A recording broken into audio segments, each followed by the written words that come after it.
Жүргізушіге киім ұсынған Фифита әйелдер киімдерінің бутигі. Батырбек аға, Саят аға, қош келдіңіздер. Риясыз әңгімеге келісіп, сұхбат беру келгендеріңізге алғысым шексіз. Қалдарыңыз қалай? Жақсы, қайырлы кеш. Қайырлы кеш, рахмет. Сіздерді әлі де елде Бәке мен Сәке деп таниды көбінесе көпшілік. Неге Бәке мен Сәке деген атау берілді? Біз енді топ ең басында жеңеше болып құрылған кезінде әзіл қалжың триосы құрылғанбыз. Біз айтатынымыз әзіл әндер көбінесе. Сондықтан да мынау кішкене юмор болсын деп жаңағы Бәке, Сәке деп қойдық та. Менің атым Батыр, Сәкенің аты Саят. Қысқаша қазақтар сөйтіп Бәке, Сәке деп айта берсін деп, ел аузында жүрсін деп. Пиар ход дейді ғой. 99 жылы Павлодар мемлекеттік университетінің қабырғасында 3 жігіт жиналып, жас студент. Ең алдымен, ең бірінші Томпидым Жеңешай әнін шырқадыңыздар, сахнада. Дұрыс айтасыз, өте дұрыс айтасыз. Осы әннен кейін сіздерге Жеңешай деген атау берілді ғой, негізі. Халық берді ме осы атауды? Иә, халық берді. Сосын Әзіл-Ысқақ триосына қалай айналдырдыңыздар? Неге Әзіл-Ысқақ жанры? Бұл ұтымды бағыт болды ма сонда? Енді ұтымды бағыт болғанда, енді бәрі көбінесе енді сүйем, күйем, сен үшін сені қатты жақсы көремін деген әндер, көбі сондай әндер, енді әлгінгі үшін сондай әндер айтылып жатыр ғой. Енді біз өзімізше біраз ерекше болайық деп, біраз әзіл әндердің жаңағы жанрына кеттік те, сол әндермен әлгінгі үшін жүрміз енді. Яғни лирика тақырыбында ешқандай әндеріңіз жоқ? Жоқ, неге? Әндеріміз бар, лирика әндеріміз бар, бірақ енді ел олай танымайды бізді. Ол жағынан танымайды. Лирика әндерінде жақсы орындаймыз деп ойлаймыз өзімізден. Так дегенмен өзіміз жанрымыз енді, өзіміздің тақырыбымыз сондай. Ол кезде енді халық сахнаға шыққанда, домбырамен шыққанда көп ойлайды, о, қазақ, о деп айтады мыналар деп. Бәрі бүйтіп отырады да жаңағы. Сонда біз Сұлу қыз деген әнді шығардық, досым Мұқасан кезінде айтып жүрген ағаларымыз. Тоқтаңыз сұлу қыз деген. Соны юмор несінде жанрында жасап шығарғанбыз. Соны шығып айтқан кезде жаңағы ел жұрт риза болып қалады, біраз көңілдері көтеріліп. Сонда да домбырамен де бұндай жасауға болады екен деп жаңағы. Өйткені үш домбыраға үш дауыста жаңағы үш домбыраны әртүрлі үш дауыста ойнаймыз да, айтуында да әнді де үш дауыста айтамыз да, сондықтан 6 дауыста айтылады ғой. Негізі жазылып партитура. Ол кезде біз партитура жазып жаңағы кәдімгідей оқып жүрген кезіміз ғой, қызығып жүрген кезіміз. Содан енді халыққа ұнады, сол бағытты содан кейін халық қолдады ғой сол бағытты негізі. Содан өзімізге де ұнады, енді шыққаннан кейін бір қошеметке бір ие болып жатсаң жаман емес қой, жақсы ғой. Иә. Аспанға енді оқ болып атылып, шоқ болып түсіп тұрған кезіміз ғой енді. Қазір де жаман емес енді. Бір атарымыз бар деші. Енді сіздерді танымал еткен бір хит әндеріңіз ол Жеңешай. Ой жеңгем үйлен. Ой жеңгем үйлен дейді. Бұл әнге бейнеклип 2003 жыл түсірілді, иә? Иә. Бейнебаян. Осы әннің шығу тарихын тоқталсақ кішкене айтып өтсеңіздер. Шыққан кезде енді ол қалай Саят көрсетті бұл әнді бізге. Осылай деп. Соның кейін тақырыбын ойландық. Ол басқа, ой апай үйленді деген жаңағы не болды. Ол кезде енді студенттер, біз жаңа студент болып жұмысқа келген кезіміз, сол кезде есімізге түсіреміз, ағаларымыз қолында тұрған кезде, сол кезде жаңағы жеңгеміз енді турасын айта алмайды ғой. Аңғайсыз ғой. Бар кеттім үйден деп. Айта алмай. Енді ол кезде заман қиын болды енді. 93-тен бұлағы өздеріңіз білесіздер.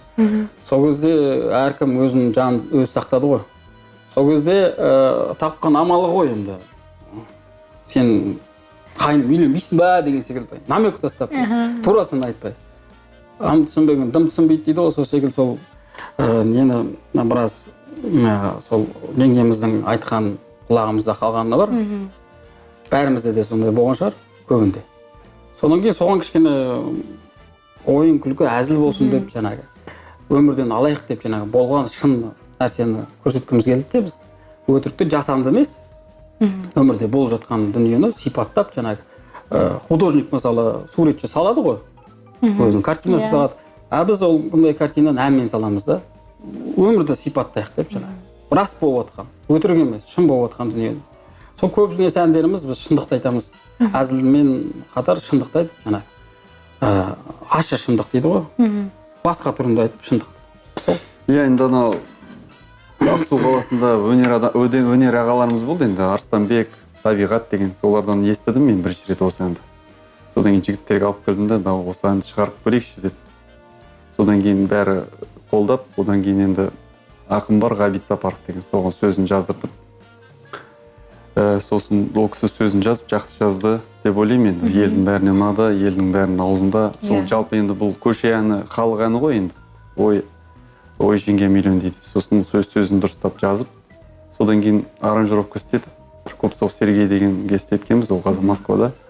Сосын сол аранжировкасын істетіп, сосын домбырасын қосып, дауысын жазып, сөйтіп шығарып көргенбіз. Сол хит болып кетті. Бүкіл енді Қазақстан деген сияқты, Ресей қазақтары, Монголия, Қытай, соған дейін енді шықты альбомдарымыз. Сол бәрі риза болып, сол әнге биледі енді. Ол рас, өте танымалдылыққа ие болды бұл ән. Дәл қазір сол әннен үзінді, сол әнді орындап берсеңіздер студияда. Жақсы аға.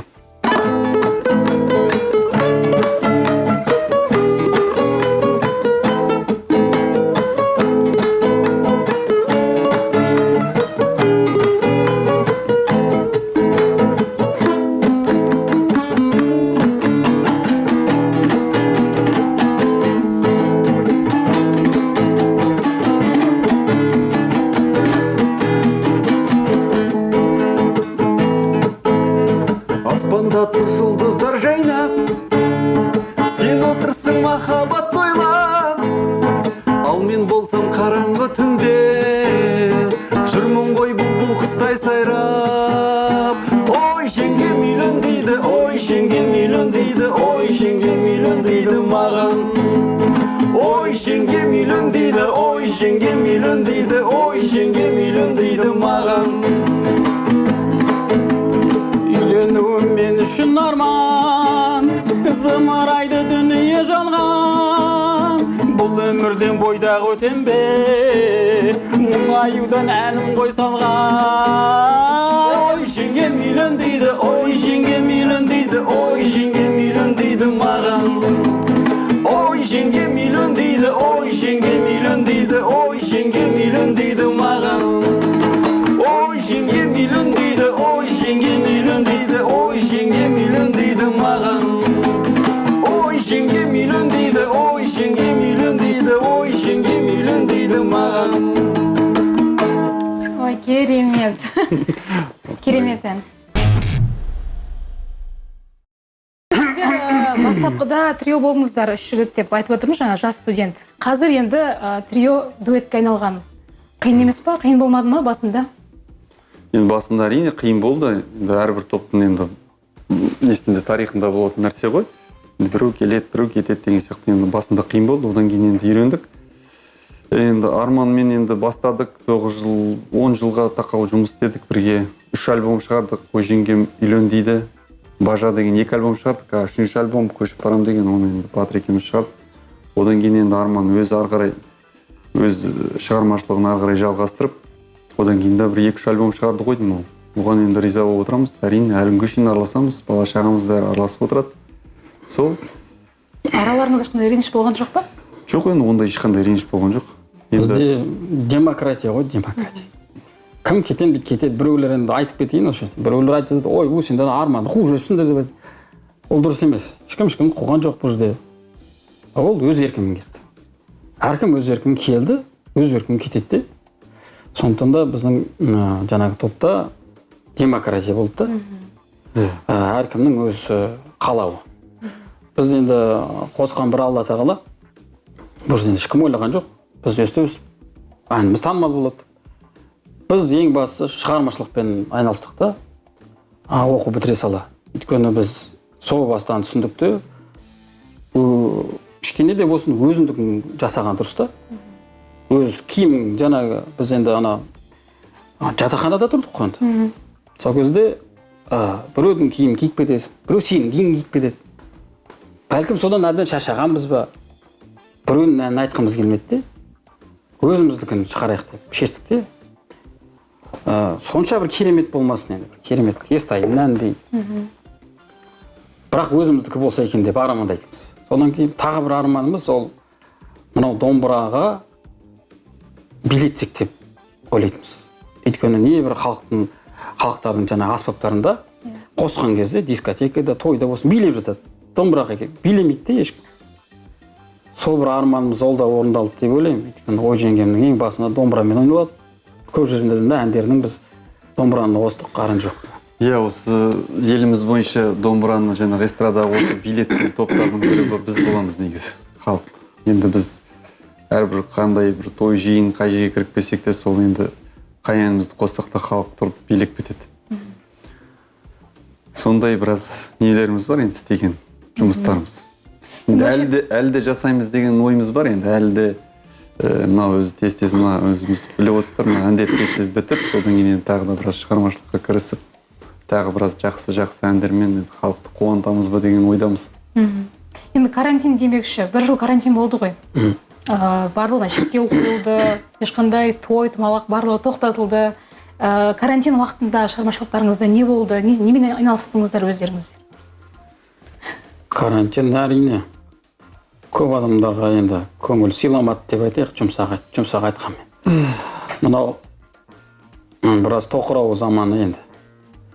Ойлайсың, ол әнді шығарасың. Ол жаңағы тойханалардың 70% жабылып қалды деп анау хабардан, телеарнадан біздің қаламызды көрсетті. Енді өнер адамдарын табатын тойдан табады ғой. Андай шығының бәрі, оның бәрі шығын ғой енді. Көп біле бермейді, аранжировка жасау, костюм алу, анау айта берсек. Соның бәрін шығын жабатын, тоймен жабады да. Сол арқылы ал концерттен енді ол концерт деген кейде болады, кейде болмайды түсетін ақша. Оның көбі сол қайтадан сол аранжировка, қайтадан сол неге кетеді, шығынмен кетеді ғой көбінесе. Содан кейін жаңа реклама жасап алғаннан кейін, халық танығаннан кейін, халыққа ұнап атқан әртісін тойына шақырып ақшасын төлейді. Сонымен өнер адамдары күнін көріп жатыр. Енді қазір көп өнер адамдары жағдайы мәз емес. Сөздің шыны керек. Бұл енді коронавирус деген бір індет бүкіл тек қана Қазақстанды бүкіл әлемді жаулады ғой енді. Құдай содан аулақ қылсын енді. Болашақта бұндай індеттер болмаса екен деп тілейміз. Сол енді ол әркім өзінше еттік, енді біраз дайындаған әндеріміз бар, әрине. Босқа отырмайсың ғой.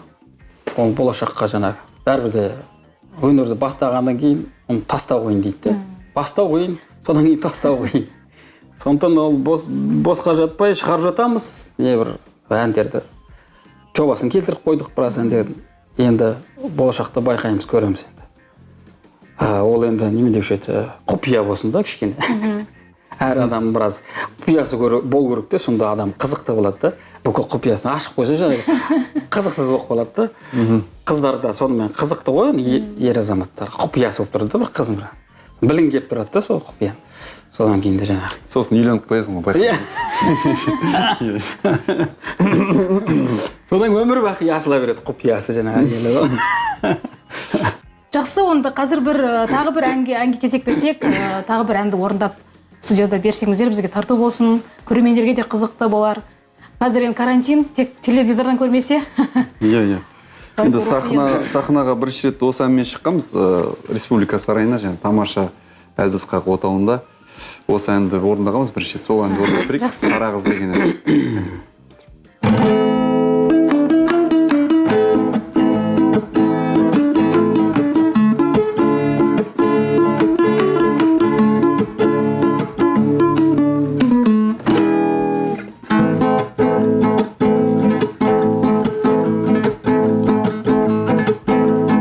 Айналайын қара қыз, жеке туған дара қыз, сен сияқты қыздарға толып кетті қаламыз.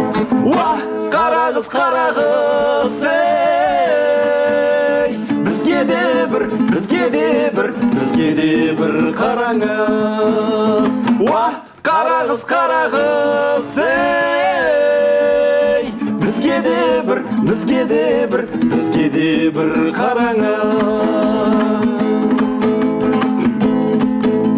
Өмір кештің секеңдеп, қайтсем байып кетем деп, ең соңында негірмен қашып кеттің шетелге. Уа, қарағыз қарағыз ей, бізге де бір қараңыз. Уа, қарағыз қарағыз ей, бізге де бір қараңыз. Күшті. Осылай. Сіздердің бірінші сахнаға шыққан, үлкен сахнаға шыққан әндеріңіз, Осы әнге шыққанбыз 2002-де ғой деймін, иә? 2-де ма? Иә. 2-де, иә. Арман, Батыр, мен үшеуміз шығып, осы тамаша Әзіл-Сықақ отауында орындағанбыз осы әнді. Олар бізге келді, ең бірінші рет, иә, бір енді тоқыраудан кейін, жаңағы Сәбетеңнің құлағынан кейін кеп тұрған кезі ғой деймін сол кезде тамашаның. Сол кезде ГДК жабық болды, біз шаңырақта істеп отырмыз, шаңыраққа келіп қойды олар концерт. Сол кезде олардың арасында айтатын бір әнші керек болды оларға. Содан бізден Ботагөз Жеңісіна директор ол кезде сол кісі айтты, барып анда ән айтыңдар деді. Сонда біз тамаша деген біз үшін легенда ғой. Қайтып айтамыз, мә деп қорқып, шошып бардық енді. Анда үлкен артистер келіп отыр, үлкен ағаларымыз келіп отыр. Содан кейін марқұм сол кезде Лұқпан Есенов ағамыз отыр. Ай балалар, андай-мындай әндерді білеміз біз. Хау дейтін әндерің болса, айналайындар жүре беріңдер деді. Жоқ аға, біз дұрыс әндеріміз сіздерге келетін сияқты деп айтып тұрмыз. Біз Арман айтып тұрды бүйтіп келістіріп, ал айтыңдаршы ал дейді. Сосын айттық жаңа, сұлу қызды айттық. Сонда бәрі бүйтіп қабағы түйіліп отырған әртістердің бәрі күлкі ұялап, жүздеріне. Содан жымиып күліп, бұлай да біз күтпеген едік деп жаңағы. Тағы да бір ән айтыңдаршы деп сөйтіп 2 ән айттық қой, 3 ән айттық қой сол жерде. Содан тамашада осы Қарағызды таңдады, осы Қарағызды айттық. Сол Қарағызды айтып, содан кейін анау неге шақырды. Теріс қақпайда орындадық, енді Асқар Наймантаев ағамыз ол кезде ол тамашада істеп жүрді, одан кейін олар бөлініп Теріс қақпай комедия театрын ашты. Ол кезде енді Дархан ағамыз бар, енді марқұм болып кетті. Ол кісімен де жақсы араластық. Сол біраз әндер орындадық, сол кезде де біраз әндер жаздық. Одан кейін Бажа деген енді альбомды жаздық осылармен бірігіп. Біраз жұмыстар бітірдік енді ол кезде. Дастан фирмасында кім Ғабидолла өзі келіп бізге ұсынып, сендердің әндерің маған ұнап қалды. Осының біреуін шығарайықшы деп жаңағы. Соны ең бірінші шыққан осы Қарағыз, кассетаға шыққан, оны ұқпаймыз ғой біз. Сосын жаңағы көрсетіп, Ол кезде Bluetooth, флешка деген нәрсе жоқ. Ол кезде кассетамен, қарындашпен айналдырасың. Сосын айтыр диск деген, ол кезде диск деген ой керемет нәрсе. Ол кезде диск деген табылмайтын нәрсе. Сол дискқа шығарып, кассетаға шығарып, сол кезде бір мәз болғанбыз. Қазір енді бәрі не болып қалды ғой, тарих болып қалды ғой. Ертегі сияқты бір қазіргі балаларға айтсаң, енді диск, кассета деп олар ұқпайды да неме нәрсе. Бір Алланың жазған деп ойлаймын енді. Алла тағала өзі ойламаған жерден сабыр сақтасаң, өзі ойламаған жерден сыйын береді дейді жаңағы. Сонда біз ойламаған жерден жаңағы шаңырақта жұмыс істеп жатамыз. Сол кезде ГДК егер ашық болатын болса, онда біз кездеспес едік те. Дұрыс қой. Сонда концертін қойып кетіп қалушы еді ол кісілер. Сол кезде сол ГДК ремонтқа жабылып, олар бізге қойды келіп. Көрдіңіз бе? Сәті түсіп тұр екен. Сәті түсіп тұр. Алланың өзі айдап әкеп тұр ғой, көрдіңіз бе? Бізде бармас едік анда. Қайда тамаша, қайда? Жақындай алмайсың ғой ол кезде. Бізді жоғарыдан, сендер барыңдар деген негенге, бастықтың айтып тұрғаннан кейін қалай сен жұмыс істеп жатсың ғой? Бару керек енді. Не үшін оқыдың? Не үшін ән айтып жүрсің? Барыңдар деді бұл. Біз бардық амалсыздан. Енді ешкім оны барып тамашадан мен айтайын деген ешкімде ой болған жоқ та, мүлдем оны ойлап та жүрген жоқпыз ол кезде. Ол кездегі әншілердің бәрі, мысалы енді Роза Рымбаева болсын, Мақпал Жүнісова болсын, сол кездегі жұлдыздар, енді мықты жұлдыздар ең бірінші сол өнерлерін сол тамаша сахнасында көрсеткен ғой өнерлерін. Сол ең сол үлкен сол кезде бір отау болған ғой, бір Әзіл-Сықақ отауы халықтың. Одан кейін енді театр деген қазір көбейіп кетті ғой. Театр бар, жаңағы блогерлары бар, вайнерлары бар, енді қазір адам баласы ұқпай кетті ғой. Бірақ дегенмен енді ол бәрі Аллахтың қалауы ғой, заманға сай нәрсе. Бәрі дұрыс па деп ойлаймын. Таудай талап бергенше бармақтай бақ берсін дейді қазағымыз. Сөз алмаған ғой қазақтан негізі. Сонда жаңағы бақ қой, жаңағы ой жеңге мәніміз деген ол керемет бір диапазоны керемет бір ән емес қой енді. Профессионалды түрмен қарағанда. Жай ол әннің бағы болып тұр да. көрдіңіз бе, халыққа ұнап тұр да сол кезде сөйтіп ұнап кетті, өзімізге де ұнады жаңағы, халыққа ұнады. Енді біз әдейі соны осы ән осы хит болсын, осы хит қылдырамыз деген ой болған жоқ бізде. Содан кейін біз атақ қумадық ол кезде. Қазір өкінішке орай біраз байқаймын, адамдардың әншілер болсын қайсы атақ қуады. Атақ құмар болып кетті. Анау блогер дейсің бе, айту атағын шығарып алса болды. Содан кейін сол атақ арқылы жаңағы не келеді, товарын сатады, анау мынау, одан ақша келеді. Атақ пен ақша қуғандар айналып келгенде. Бірақ ол жақсы нәрсе деп айта алмаймыз.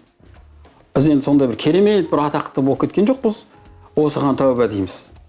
Қазір ойлап қарасаңыз, керемет атақты болғандардың тарихтарын қарайсың, оңай емес ол. Бүкіл әлем танып тұрсам мысалы, ол ауыр жүк өте. Көрдіңіз ба? Бір жағынан сол өте көп атақты адамдармен араластық біз, талай көрдік, бірге жүрдік. Сонда қиын екен негізі. Былай қарасаң, қатты атақты болған тағы да оңай емес екен. Енді жаңағы айтады ғой, обратная сторона медали. Енді нанға барып келудің өзі бара алмайды екен да олар, мысалы нанға. Біреуді керек екен, біреу нан алып келетін. Ана мысалы магазинға, дүкенге кіріп нан алайын десе, халық бәрі жаулап, фотоға түсіп, ес шығарады. Бара алмайсың. Сыртқа шыға алмайды. Иә, сыртқа шыға алмайсың. Барсаң шетелге ғана барып, сол дүкендерді аралай аласың. Мысалы Қазақстан бойынша аралай алмайсың. Оны да бір жағынан жақсы, бір жағынан енді адам одан шаршайды екен негізі. Одан қажет. Басында жақсы болады, бір 2-3 жыл, содан кейін қажи бастайсың, қаша бастайсың кісілерден. Ешкім көргің келмейді, ешкім сөйлескің келмейді. Бәрі сені таниды, сен ешкімді танымайсың. Сондай әңгіме болады. Өмір сынақ қой, Алла тағала сынайды жаңағы. Атақ береді, ақша береді. Біреуге бермейді, біреуге көтере алатындай береді бірақ саған. Бірақ сынайды да. Сондықтан да беріп сынайды, бермей сынайды. Ата-бабамыз айтатын, беріп сынағанша бермей сынаған жақсы деп жаңағы. Өйткені әр тиының үшін ертең қиямет күні жауап бересің. Әр сөзің үшін, әр ісің үшін, ойлаған ойың үшін емес. Сондықтан да қазір енді ол кезде жас болды, қан қайнап тұр, енді оның бәрін ойламайсың. Қазір ойлап қарасақ, альхамдулилля, Алла тағала мыңда бір алғысымызды айтамыз. Шексіз, иә. Сондықтан да өз әр нәрсенің өз мөлшері болады екен, уақыты болады екен.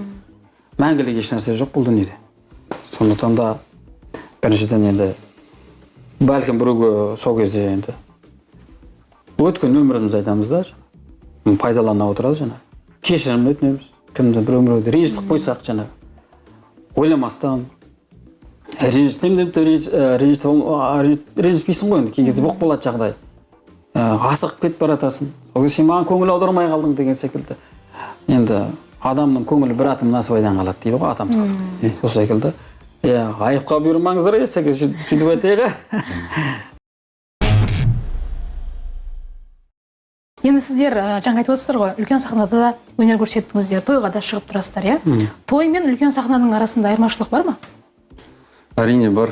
Енді той деп былай айтқанда тойский әнші болып кеткен тағы да дұрыс емес енді. Ол жаңағы ресторанның әнші деген ол бөлек нәрсе негізі. Біз былай қарағанымыз, сахна деген бөлек нәрсе. Сахна енді сахнада жүріп тұруың, жаңағы өнер көрсетуің бір бөлек нәрсе. Бір басқа нәрсе сияқты енді қалай айтсам болады, енді сиыр мен мысалы жылқы сияқты да, екеуінің айырмашылығы бар ғой енді мысалы, сол сияқты енді екеуі екі бөлек нәрсе. Соны ажырата білу керек те, көбі мысалы ажырата алмай кетеді де, содан кейін енді сахнаға шыққанда, тойға шыққанда шыға салады, мысалы, оның бір мәдениеті болады да, мысалы, сахна мәдениеті, сөйлеу мәдениеті деген сияқты, сосын актер шеберлігі деген болады, енді актерское мастерство дейді ғой, енді сахнада тұрып. Тойда енді ондайлар енді білінбей кетеді ғой. Халық жүреді алдында, мысалы, содан кейін сондай енді біз қарап отырамыз, енді түсінетін адам мен түсінеді, түсінбейтін адам түсінбейді, енді біз оны біраз шет жағасын болсын оқыдық қой, енді сол қарап отырамыз, сол енді өзі белгілі сахнаға шыққанда профессионал әншімен мысалы енді жаңағы тойдан шыққан әншілер өзі белгілі болып тұрады, көрініп тұрады, иә. Бірақ енді адам енді соның бәрін ажырата біліп жұмыс істесе, өзімен өзі жұмыс істесе, мысалы, оның бәрі енді істелінетін нәрсе ғой. Содан кейін енді ең бастысы әншіге енді танымал ән керек қой, хит керек қой. Мысалы, талай әншілер бар, енді көріп жүрміз. Енді өмір бойы ән айтады, мысалы, 40 жыл ән айтады, 50 жыл ән айтатын әншілер бар. Өмірінде бір танымал ән жоқ, хит жоқ. Солай таба алмай кетеді оған. Ол мысалы бәйге ат сияқты ғой. мысалы бір табын жылқының арасынан бір бәйге ат тауып алу ол үшін сыншы болу керек. Сосын ол енді Аллахтың қалауы. Аллах мысалы қаласа саған осындай, мысалы әнің шауып кетсе, танымал болып кетсе, онда сенің жұлдызың жанды. Если әнің танымал болмаса, онда жұлдызың жанбайды. Қанша ән шығар, түріңді ел жаттап алғанмен, бірақ халық ұмытып кетеді. Иә, ұмытып кетеді әндеріңді. Түріңді біледі, мысалы ондай әншілер бар, түріңді біледі бәр жатқа, бірақ әнін айтсын десе, әнін айт десе білмейді. А бірақ әншілер бар, түрін білмесе де, мысалы әнін айт десе, әнін біледі. Сол сияқты ең бастысы енді әншіге ән сияқты. Ән мен әнші дейді ғой, сол сияқты нәрсе ғой. Өмірде саты болады ғой, мысалы мектеп бітіреді, мектептен кейін колледж бітіреді, колледжден кейін жоғарғы оқу орынға түседі. Кейбір түседі, кейбір түсе алмай қалады. Сол салыстырайын дегенім мына енді бәрін дауысын қояды, техникасын қояды, енді керемет, енді былай тыңдайсың. Бірақ соның бәріне келеді де жаңағы келесі сатын аттау керек, ол шығармашылық саты да. Жоғары білім орны секілді. Өйткені шығармашылықта көп еңбек керек, ізденіс керек, қаражат керек. Әр салада шығармашылық керек. Спорт болсын, сіздердің салаларыңызда болсын, шығармашылық болмаса ол қызықсыз болады да, және ол өнер дамымайды. Сондықтан кейбір айтатындар бар, мысалы. Сен естай емессің ғой. Сен кім едің сонша? Сонда кезінде Тілендиев, атамыз, ана Құрманға сияқты емеспін ғой мен. Тоқтап қалатын болса, онда жаңағы ағамыздың Аққу деген күй шықпаушы еді. Баламешке деген күй шықпаушы еді. Тағы да басқа күйлер, әндері шықпас еді, мысалы. Ондай адамдардың ойы терең болмайды екен. Сондай адамдар айтқан кезде кәдімгідей көңілің түсіп қалады. Иә, ондай адамдарда керек, мотивация дейді ғой, жұмыс істей бастайды адам. Бірақ сондай адамдарды көп тыңдап кетеді де, мысалы, тыңдап кетеді.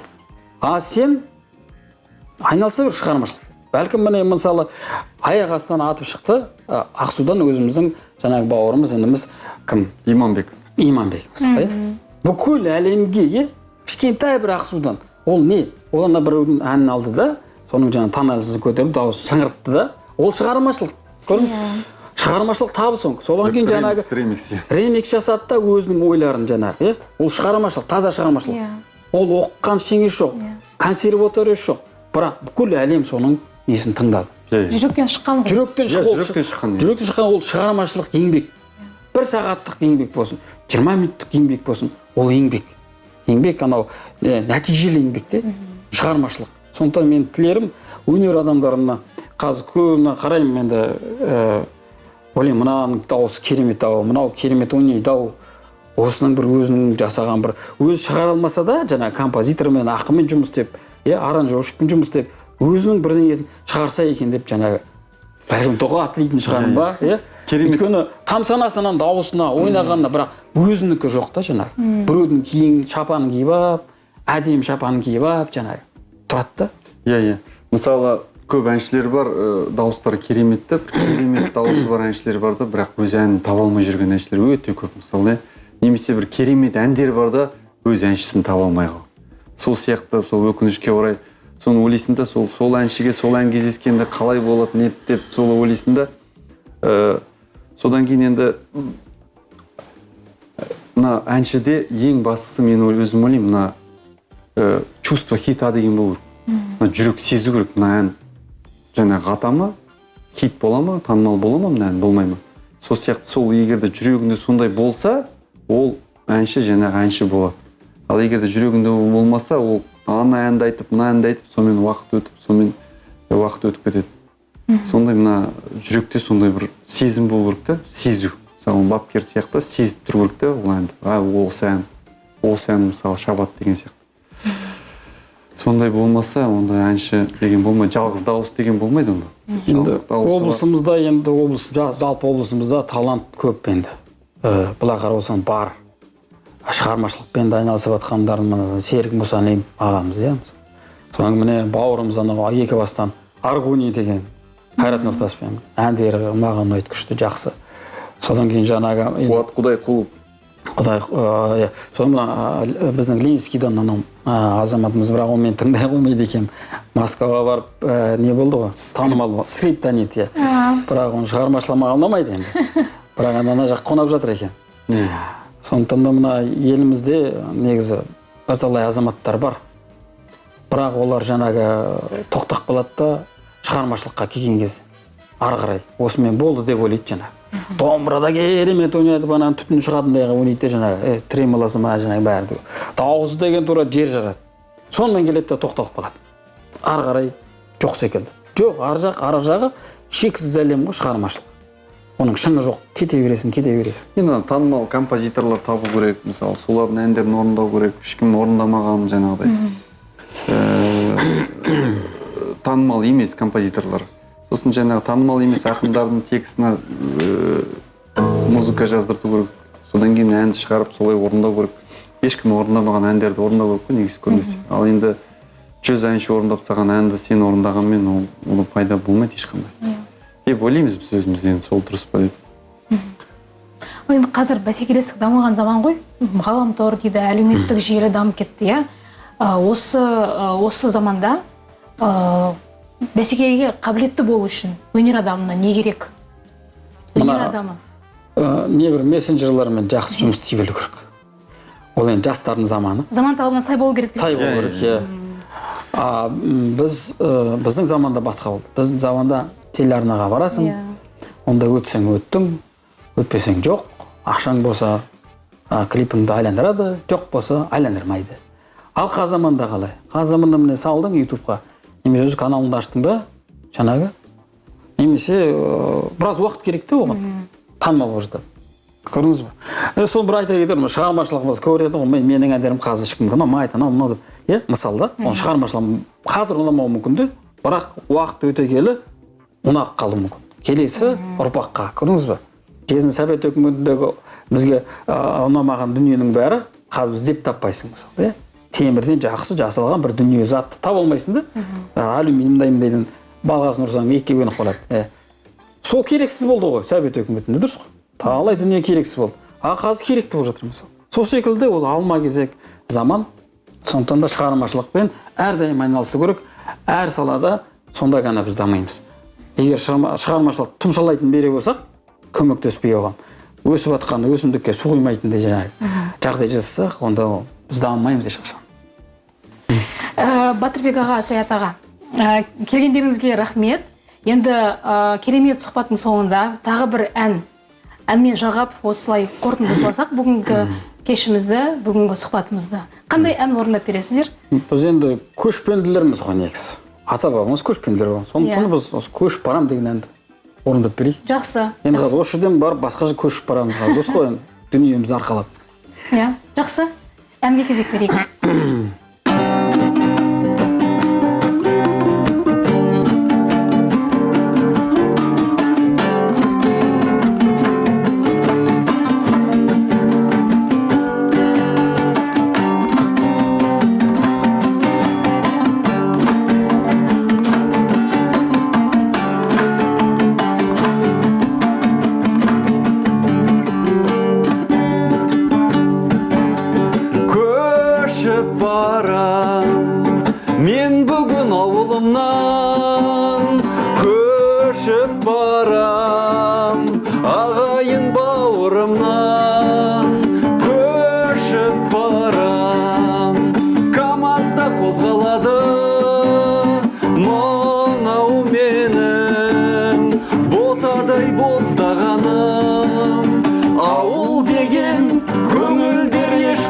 Қартаймайтын, достархан сонда ғой ортаймайтын, бәрібір мен қайта оралармын. Ағайындар, біздерді әрдайым еске алыңдар, туыстар, көршілер, жас кәрің бар, біз үшін би билеп ән салыңдар, ән салыңдар. Көшіп барам, көшпеуге болар емес ауылыма, бақ осы қонар емес түбінде мен бәрібір ораларман бәйшешек боп қырыңда жараларман. Ауыл деген көңілдер ешқашан қартаймайтын, дастархан сонда ғой ортаймайтын, бәрібір мен қайта оралармын. Ағайындар, біздерді әрдайым еске алыңдар, туыстар, көршілер, жас кәрің бар, біз үшін би билеп ән салыңдар, ән салыңдар.